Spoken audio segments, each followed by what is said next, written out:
কি সন্তান দান করব? আমি আপনাদের কাছে জানতে চাই, আওয়াজে কথাটা বলবেন। সন্তান দেওয়া না দেওয়া সকল ক্ষমতার মালিককে। কোরআন আল্লাহ বলেন, ইয়াহাবু লিমান ইয়াশাউ ইনাসা ওয়া ইয়াহাবু লিমান ইয়াশাউ যুকুর আও ইউযাওবিজুহুম যুকরানা ওয়া ইনাসা ওয়া ইয়াজআলু মান ইয়াশাউ আকিমা। আমার আল্লাহ বলেন, যার ইচ্ছা আমার আল্লাহ কন্যা সন্তান দান করেন, যার ইচ্ছা আমার আল্লাহ ছেলে সন্তান দান করেন, যার ইচ্ছা আমার আল্লাহ কন্যা ছেলে উভয় প্রকারের সন্তান দান করেন, যার ইচ্ছা আমার আল্লাহ সন্তান দেন না। আওয়াজ দিয়া বলেন, সন্তান দেওয়া না দেওয়া সকল ক্ষমতার মালিককে। এটা যে কোনো মুসলমান স্বীকার করে, যে কোনো মুসলমানের দিকে হয় সন্তান দেওয়ার মালিক আল্লাহ। কিন্তু লাল মুরগা তো একটু বাড়িতে থাকে না, সব মাজার শরীফ। কথা বলেন না আপনারা? লাল মুরগা গুলা কোথায় যায়? সব মাজার শরীফ, মাজার শরীফে যায়। হতভাগা কিছু মুসলমান আছে যাদের ইলম কালাম নাই, ধর্মীয় জ্ঞান নাই, সাধারণ জ্ঞান নাই, এরা মাজারে চায় বাবার কাছে সন্তান চায়। আমরা মাজার বিরোধী না, আমরা মাজার জিয়ারত করি, মাজারের প্রতি সম্মান জানাই। তবে মাজারে মদ, গাঁজা, হিরোইন, ফেন্সিডিল, ইয়াবা পুরা প্যাকেজ হারাম। আওয়াজে বলেন ঠিক না? মদ গাঁজা হালাল? কি কি কি তো জোরে বলেন না, হালাল না হারাম? হারাম। জি জি জি জি জি জি আমার সাক্ষী আছে। হ্যাঁ, এখন শোনেন, সন্তান দানের সিরিয়ালে আমার আল্লাহ এখানে কন্যা সন্তানের কথা আগে বলছেন। আমার দিকে চান, একটা কুসংস্কার আমাদের সমাজে। আল্লাহ করে বলেন, যার ইচ্ছা আমার আল্লাহ মেয়ে সন্তান দান করেন, যার ইচ্ছা আমার আল্লাহ ছেলে সন্তান দান করেন। তাইলে সন্তান দানের সিরিয়ালে আমার আল্লাহ প্রথমে মেয়ে সন্তানের কথা বললেন, পরে বলছেন ছেলে সন্তানের কথা।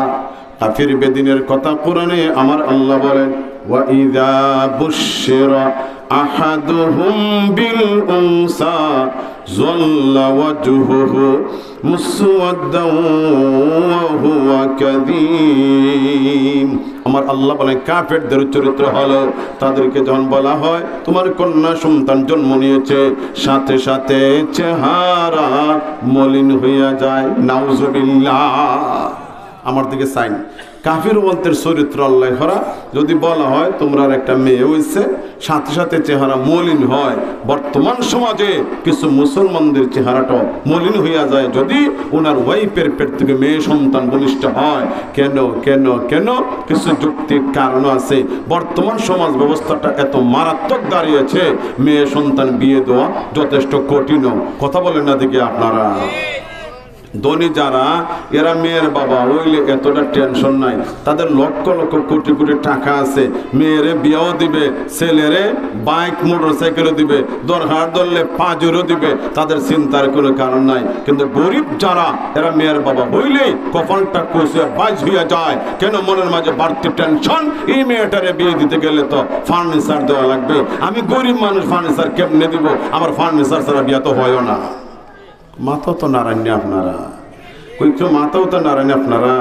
আমাদের সমাজে, আমাদের দেশে অনেক গরিব পরিবারের মাঝে ফার্নিচার ছাড়া বিয়া হয় না, আবার ফার্নিচার দেওয়া তো মেয়ের বাবার লাগে অনেক বড় কঠিন। কথা বলেন না দিকে আপনারা? আমি এমনও দেখেছি যে যে ছেলে ফার্নিচার পাইছে বিয়া, এ ফার্নিচার রাখবার জায়গাই নেই। কথা বলছেন? ফার্নিচার রাখার জায়গা নাই। পরে পড়ছে কেটা, ওই একটার উপরে একটা, একটার উপরে একটা, একটার উপরে একটা, আর সকল উপরে চুষে টি টেবিল। আমি ছায়া দেখি ওদিন হহানো বলিছে মুরগি, কিতা বলিছে উপরে উপরে মুরগি বলিছে। আপনারা কিতা হল এত উপরে দামানদের আব্বা বইব না মুরগি বইব? এভাবে মুরগি বইয়া দুলা বালু হইরা ফার্নিচারটা নষ্ট হইয়া গেল। কিন্তু মেয়ের বাবার তো 50,000 নাই। কথা বলে না কেন? ঠিক কিনা? এগুলো ইসলাম বলে না, এগুলো আমরা আবিষ্কার করছি। ওই যে রমজান মাস আইতেছে, সিলেট বিভাগ ছাড়া আর কোনো হানো নাই। আমরা বিভাগের মাঝে আর একটা সংস্কৃতি হইল মেয়ের শ্বশুর বাড়ি ইফতারি দেওয়া। এটা আসেনি? শরীয়তে আসেনি? এটা সুন্দর করে হোক শরীয়ত আছে না এটা যে একতর বাঙালি মেয়ের বাপে ছেলের বাপরে খাওয়াইতো ও তার নাম শরীয়ত না কেটা এগুলোর নাম শরীয়ত না হ্যাঁ আপনিও আমারে দিবেন আমিও আপনারা দিব এটার নাম শরীয়ত কিন্তু আমরা দেশে কিতা শুধু মেয়ের বাপে খালি ছেলের বাপে ইফতারি খাওয়াইবে আপনি সাহারি খাইয়া রোজা রাখতে পারলা আর ইফতার করার বুঝি তৌফিক নাই হায় হায় রে আত্মমর্যাদা না তাহলে যাও এমনও ছেলের বাবা আছে পুত্রবধূ ছেলের বড় হইব ওবিডি বাবা আজকে 7 রোজা গো তোমার আব্বার দিকে লড়াচড়া নাই কিতাব না আপনারা আসেন এই সমাজ ওই ধরনের কথাবার্তা আজকে 7 রোজা তোমার আব্বার লড়াচড়া নাই এখানে গো লাগাবার ইফতারি আইছে তোমার আব্বার কিতাব খবর একটু জিগাও না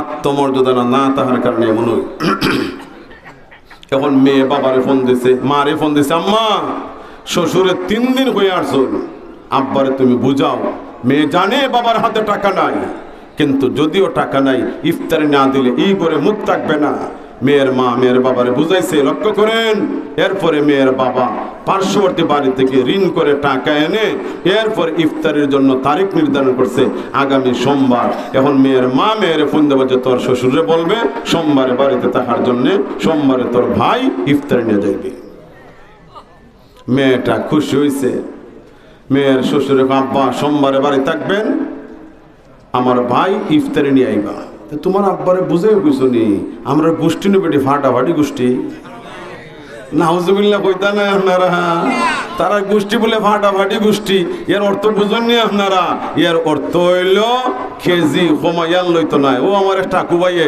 বড় হরি দেখাইছে তার মানে কেজি আই লইতো নাই মন আইতইব আঠেলা গাড়ি দিলে লইতো নাই ফিকাপ বইরালে লাগবো তোমার গোষ্ঠী যদি বড় হয় তোমার ফাটাফাটি গোষ্ঠীরে তুমি ফাটাফাটি গরু জব হইরা ইফতারি করাও আমাদের কোনো আপত্তি নাই আমাদের কিছু যায় আসে না কিন্তু মেয়ের বাবার উপর এত বড় জুলুম এটা ইসলাম কখনো মেনে নিতে পারে না কত বলেন ঠিক না এগুলো সমাজ থেকে দূর করতে হবে আমরা মিম্বর থেকে এই কথাগুলো বলবো ওয়াজ স্টেজ থেকে এই কথাগুলো বলবো আর ইয়াং জেনারেশন আপনারা জাগ্রত হয়ে শ্বশুর বাড়ি ইফতারিকে বলবেন শ্বশুর বাড়ি ইফতারিকে আমরা না বললাম কথা বলেন ঠিক নেই তবেই এটা সমাজ পরিবর্তন হওয়া সম্ভব তবেই মেয়ের বাবার আবার খুশি হবে নতুবা মেয়ে জন্ম নেওয়া এটা লজ্জার কোনো কিছু ছিল না আমার জানা মতে এমনও বাবা আছে মা আছে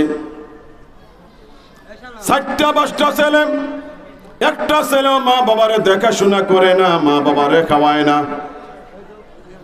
যেই মেয়েটারে পরের ছেলের কাছে বিয়ে দিয়েছে যেই মেয়েটারে পরের ছেলের কাছে বিয়ে দিয়েছে শেষ ভরসা ওই মেয়েটাই পরের সংসার থেকে আম্মা আব্বার দেখাশোনা করে এমনও মেয়ে সমাজে আছে না নাই বুঝছেন না মনে কথা যে ছেলে ভাইবার লাগে আমরা মনে মনে খুশি মাগনা ফার্নিচার ভাই দিতাম মাগনা টেলিভিশন ভাই দিতাম ই ফুলাই যে পরে খাওয়ায় না এটা তো বাংলাদেশে অভাব নাই মাতুন না দিকে আপনারা তো বলছিলাম এই লাইলাতুল বরাতে আমার আল্লাহ আমাদের ডেকে ডেকে বলেন যারা নিঃসন্তান আমার কাছে সন্তান চাও যাদের গুনাহ মাফ চাও যারা অভাবী অভাব দূর করতে আমার সাহায্য চাও আর যারা নাকি অসুস্থ পীড়িত বেমারি আমি আল্লাহর কাছে শিফা চাও আমি আল্লাহ তোমাদের শিফা দিব জোরে জোরে বলেন মারহাবা মুফতি শফি রহমাতুল্লাহ আলাইহি লাইলাতুল বরাতের আলোচনায় তিনি একটা পর্যায়ে বলেন যে এই রাতে নবীজি জান্নাতুল বাকিতে যাইয়া উম্মতের জন্য দোয়া করেছেন কবর জিয়ারত করেছেন এই হিসাবে আমরা তো একটু কবর জিয়ারত করতে পারি কি পারি না সাহাবায়ে কেরাম 1500 বছর আগে নবীজিরে বললেন ইয়া রাসূলুল্লাহ ইয়া হাবিবাল্লাহ ওগো নবীজি জীবিত মা বাবার প্রতি আমাদের দায়িত্ব আছে এটা তোমরা বুঝি কিন্তু কবরবাসী আম্মা বা এদের প্রতি আমাদের কোনো দায়িত্ব আছে কিনা জানতে চাই নবীজি বললেন সাহাবীরা শোনো আম্মা বা মারা গেলে 1 নম্বর দায়িত্ব হলো তাদের ঋণ মুক্ত করা আমাদের সমাজে ঋণের গুরুত্ব দেয় না সিন্নির গুরুত্ব দেয় জি শুনেন আমরা যদি সিন্নি না করি, করলে সব হবে কি হবে না সেটা নিয়ে আমার কথা না, সিন্নি জায়েজ না না জায়েজ সেটা নিয়ে আমার কথা না। আমি বলছি সিন্নি যদি না করি কোনো গুনাহ হয় না। কিন্তু আপনার বাবা পার্শ্ববর্তী দোকান থেকে পেঁয়াজ কিনছিলেন, লবণ কিনছিলেন, চা পাতা কিনছিলেন, চিনি কিনছিলেন, ওই জাতীয় মুদির দোকান থেকে কিছু কিনছিলেন, আর 500-700 টাকা এখনো ওনার কাছে বাকি রয়ে গেছে। ওই দোকানদার ছেলেরে বলে তোমার বাবার কাছে আমার কিছু লেনদেন পাওনা বাকি, যার কাছে পাও তার কাছে যাও। ঋণ দেয় না, আবার ঋণ কইরা সিন্নি করতে রাজি।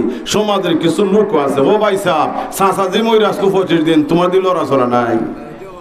বুঝুন আপনারা আমার কথাবার্তা? হ্যাঁ আয়া সতেজ কইরা দে তোমার দিয়ে 25 দিন লড়াচড়া নাই, দি চাচাজি মইরা, তার মানে হইলো সিন্নি হইতো, সে সিন্নি খাইতো। সিন্নি ভালো জিনিস, যদি ইনসাফ ভিত্তিক সুন্দরভাবে বন্টন দেওয়া হয় আমি এটাকে খারাপ চোখে দেখি না। তবে কথা হইলো সিন্নির চেয়ে বেশি গুরুত্ব হইল মৃত ব্যক্তির ঋণ পরিশোধ করা। কথা বলেন ঠিক কিনা? 1 নম্বর ঋণ পরিশোধ। 2 নম্বর হলো জানাজার নামাজ পড়া। 3 নম্বর হলো আব্বা যদি হন, আব্বার মতো যারা, তাদের সঙ্গে আব্বার মতো সম্মান দিয়ে কথা বলা। মা যদি মারা যান, মায়ের মতো যারা আছেন, যেমন চাচি, যেমন ফুফু, যেমন খালা, এদের সঙ্গে মায়ের সম্মানে কথা বলা। আব্বা যদি মারা যান, আব্বার মতো চাচা, আব্বার মতো হলেন ফুফা, আব্বার মতো হলেন খালু, এদের সঙ্গে বাবার মতো সম্মান দিয়ে কথা বলা। 3। 4 নম্বর হলো আমার নবী বলেন কবরবাসী আম্মা আব্বার জন্য দোয়া করতে থাকা। বছরে একদিন দোয়া না, দোয়া করতে থাকা। কথা বুঝেননি আমার আপনারা? দোয়া কিতা বছরে একদিন হইব? আমি ঠান্ডা মাথায় বলে যাচ্ছি, ইসলামী শরীয়তে মৃত্যু বার্ষিকী বলতে কিছু নাই, কিছু নাই, কিছু নাই। দোয়া হবে ডেইলি। আর যদি মৃত্যু বার্ষিকী পালন করেন তাহলে সারা বছর যাইব, মুর্দারে শোনা করতো না, ও বার্ষিকী আইলুক, বার্ষিকীর অপেক্ষায় থাকবো। ইসলামে বার্ষিকী নাই। আচ্ছা, ইসলামের নবীজির উম্মতের মাঝে শ্রেষ্ঠ উম্মত সাইয়্যিদুনা আবু বকর সিদ্দিক রাদিয়াল্লাহু তাআলা বলেন তো ওনার মৃত্যু তারিখ কোন দিন বার্ষিকীটা পালন হয়? বুঝছেন নি? হন উমর রাদিয়াল্লাহু শহীদ হইলেন মসজিদের ভিতরে, বলেন তো ওনার মৃত্যু বার্ষিকী কোন দিন পালন হইল? তাইলে এগুলো আমরার দেশে অমুক পীরের মৃত্যু বার্ষিকী, অমুক পীরের মৃত্যু বার্ষিকী, এগুলো আমরা আবিষ্কার করছি। ইসলামে এগুলো আদৌ সমর্থন করে না। হ্যাঁ, ওয়াজ মাহফিল হয়তো একটা বড় আয়োজন, এটা হয়তো বছরে একদিন হতে পারে, কিন্তু দোয়া হবে ডেইলি, দোয়া হবে রেগুলার, দোয়া হবে কন্টিনিউ। কথা বলেন ঠিক না? এখন দোয়া করলে ফায়দা কিতা? ও মাইকলা ভাই, কি মাইক রে ভাই, কি মাইক এটা? হ্যাঁ রে, হ্যাঁ রে, এই বছর তো এরকম দুর্বল মাইক পেয়েছি না।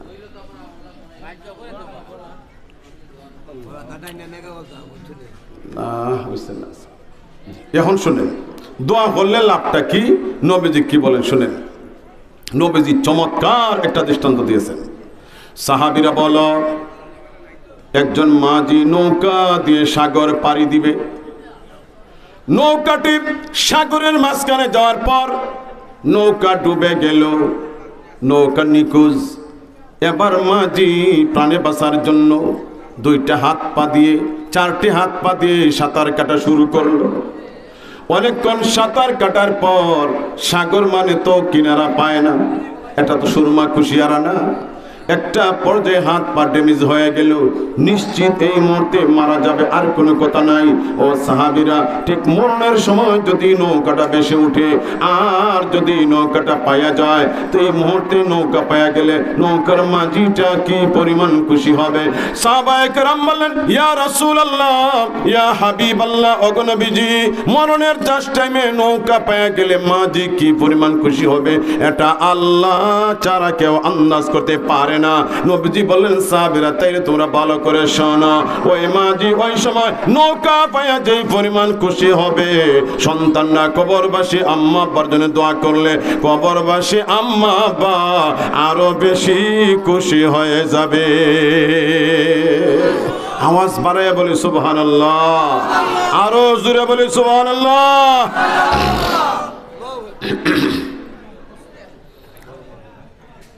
খেয়াল করে শুনুন, জীবিত আম্মা আব্বার চেয়ে কবরবাসী আম্মা আব্বা বেশি অসহায়। কি বললাম? জীবিত আম্মা আব্বার চেয়ে কবরবাসী আম্মা আব্বা বেশি অসহায়। আমাদের দেশে এমনও দৃষ্টান্ত পাওয়া যায়, 4টা-5টা সন্তান আম্মা আব্বারে খাওয়ায় না, বৃদ্ধাশ্রমে দেয়, ভিক্ষা করে মানুষের বাড়ি বাড়ি নিজের ভিক্ষার টাকা দিয়ে ঔষধ কিনে, শ্বাসকষ্টের ঔষধ। আমি তো বলবো কোন আম্মা আব্বারে সন্তানে না খাওয়াইলেও ভিক্ষা করার সুযোগ আছে, বৃদ্ধাশ্রম আছে, বয়স্ক ভাতা আছে, চেয়ারম্যান সাহেবের বাড়ি, লন্ডন সাহেবের বাড়ি, আমেরিকান সাহেবের বাড়ি, বড় বড় ধনী বাড়ি আছে। কিন্তু কবরবাসী এত অসহায়, তাদের ভিক্ষা করার সুযোগ নাই, তাদের জন্য লন্ডনে বাড়ি নাই, আমেরিকার বাড়ি নাই, কোনো হানো যাইবার মতো তাদের কোনো ক্ষমতা নাই। সুতরাং আমরা তাদের যা দিব তারা কবর থেকে পায়। কথা বলেন ঠিক না? এই জন্য কবরবাসীর প্রতি আমাদের দায়িত্ব হলো তাদের জন্য প্রাণ ভরে দোয়া, পারলে সদকায়ে জারিয়া। তৌফিক থাকে যদি, তাইলে আপনি কোনো গরিব পরিবারে আপনি একটা টিউবওয়েল 8-10 হাজার টাকার ব্যবস্থায় একটা টিউবওয়েল বসাইয়া দেন, টিউবওয়েল। আর তাদের বলবেন তোমরা পানি খাই আমরা লাগি দোয়া করো, দোয়া করলেও দোয়া, না করলেও দোয়া। তারা প্রতিদিন কত গ্লাস পানি এই বাড়িওয়ালা মানছে খাইব, তাদের কলেজা একদিকে ঠান্ডা হবে, অপর দিকে আপনার মুর্দেগানদের কবরের মাঝে আল্লাহর খাস রহমত পৌঁছে যাবে। এটা একেবারে সহজ। এমনি আমরা ওই যে 3 দিনের সিন্নি, 5 দিনের সিন্নি, 40 দিনের সিন্নি, এটা প্রথমত এইসব দিনগুলো ইসলামে চয়েস করে না। তো এইভাবে কোনো কথাও নাই ইসলামে। তৌফিক থাকলে আপনি এতিমদের খাওয়ান, তৌফিক থাকলে আস্তা গ্রামবাসীরে খাওয়ান, খারে খাওয়াইলে সব নাই, খারে মারলে গুনাহ নাই। তবে এইভাবে সিস্টেম করে না, ইসলামের সিস্টেম এগুলো কোনো দেয় নাই। ইসলামে না দিলে আমি এটা বানাতে পারি, তবে খাওয়াইলে সব আছে। লাস্ট কত হইলো? কি খাওয়াইলে? বলেন বলে খাওয়াইলে। এই মাইকওয়ালা ভাই, এটা একটা কত হইলো?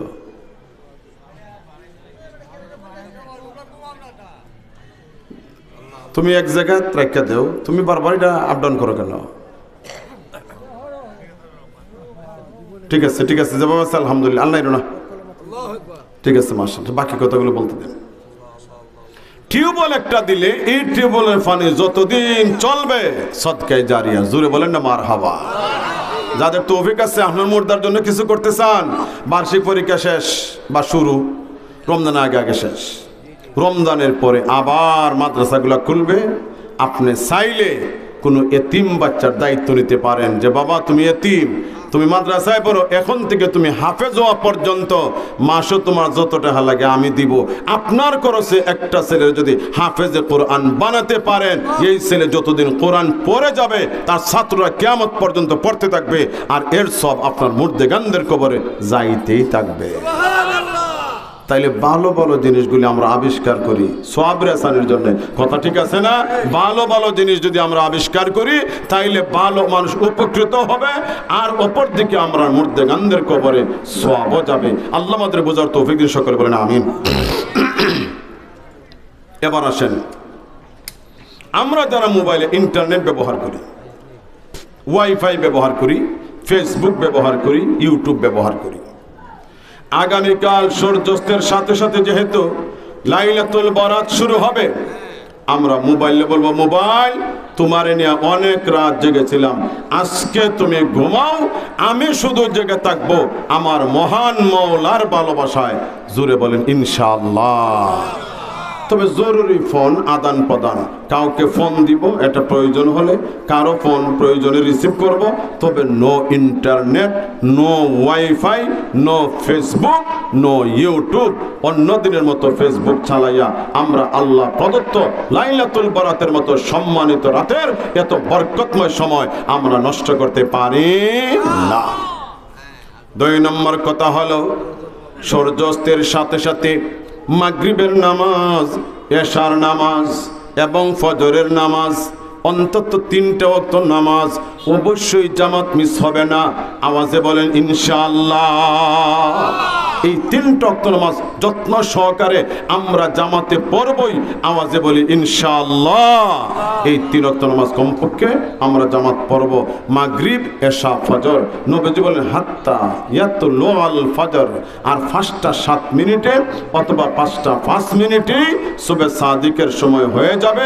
5টা 5 মিনিটের ভিতরে লাইলাতুল বরাতের প্রকৃত শান মান মর্যাদা এর ভিতরে আমরা চূড়ান্ত চেষ্টা করব। তওবার হাত বাড়িয়ে চোখের পানি ছেড়ে ছেড়ে আল্লাহর দরবারে কান্নাকাটি করে জীবনের সমস্ত গুনাহ মাফ করাতে, আর ভবিষ্যৎ জীবনটারে আল্লাহ যেন উজ্জ্বল করে দেন। আমরা চাইতেও বেশি চাইব, রাত্রে আল্লাহর কাছে চাইতে কম চাইব না। জিন্দা মুর্দা সকলের জন্য দোয়া হবে, মুর্দেগানদের জন্য মাগফিরাতের দোয়া হবে। আমরা যারা জীবিত আমাদের দিন দিন উন্নতি অগ্রগতি সমৃদ্ধির জন্য দোয়া হবে। রাজি আছি না ইনশাআল্লাহ?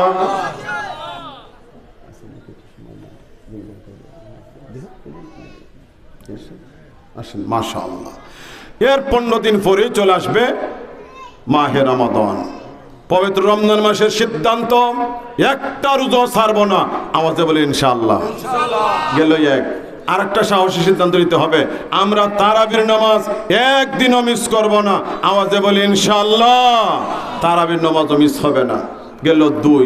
3 নম্বর হলো রাত্রে ঘুমাইলো সাহরি খাওয়ার জন্য আমরা ভোরে ঘুম থেকে উঠি কি উঠি না? তাইলে আমরা একটু চেষ্টা করলে 2 রাকাত করে তাহাজ্জুদ নামাজ আমরা পড়ে নিতে পারি। এই জন্য রমজান মাসে ইনশাআল্লাহ তাহাজ্জুদও মিস হবে না।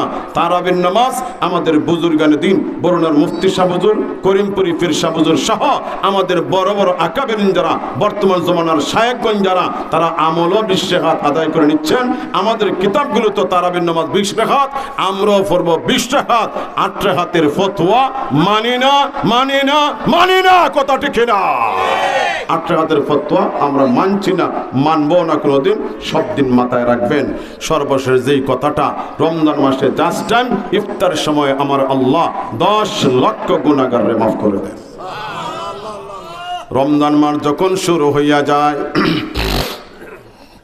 রমজান মাস শুরু হবে সূর্যাস্তের সাথে সাথে আমরাও আমল শুরু করে দিলাম।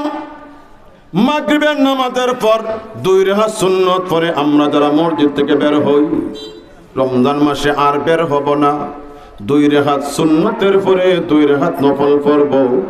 কেননা নবীজি বলেছেন রমজান মাসে কেউ যদি একটি নফল আদায় করে অন্য মাসে ফরজের সমান সওয়াব, রমজান মাসে একটা ফরজ আদায় করলে 70টি ফরজের সমান সওয়াব।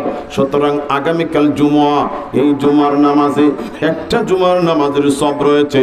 মাহে রমাদানে 4টি জুমা আছে, যে কোনো একটি জুমা আদায় করলে আমার আল্লাহ 70টি জুমার নামাজের সমান সওয়াব দান করবে।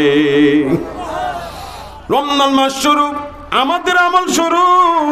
নবীজি বলেন সাথে সাথে আমার আল্লাহ ফেরেশতাদেরকে নির্দেশ দেন, ফেরেশতারা রে, রমজান মাস শুরু হয়ে গেছে, আমার রোজাদার বান্দা বান্দির আমলও শুরু হয়ে গেছে। সুতরাং আমার বান্দা বান্দির আমলের অনুযায়ী তাদের জন্য জান্নাত সাজানো শুরু করে দাও। তখন জান্নাত সাজানো শুরু হয় আমল অনুযায়ী। আল্লাহ তাআলা আমাদেরকে বেশি বেশি আমল করার জন্য কবুল করুন। জোরে বলুন আমিন। পরিশেষে করিমপুরের পীর বাড়ির প্রকৃত পীর সাহেব যিনি ছিলেন, আজকে তিনি দুনিয়াতে নাই। ওনার আওলাদগণের মাধ্যমে আজকের এই বিশাল আয়োজন, আল্লাহ আয়োজন কবুল করুন। পীর সাহেব হুজুরের কবরকে জান্নাতের বাগান বানান। ওনার আলিয়া আওলাদ যারা আছেন জীবিত, সকলকে আল্লাহ সুস্বাস্থ্য সুদীর্ঘ হায়াত দান করেন। সকলের কাছে দোয়া চেয়ে আজকের মতো আলোচনা এখানে শেষ করছি। ওয়া আখিরু দাওয়ানা আলহামদুলিল্লাহি রাব্বিল আলামিন। আসসালামু আলাইকুম ওয়া রাহমাতুল্লাহি ওয়া বারাকাতুহু।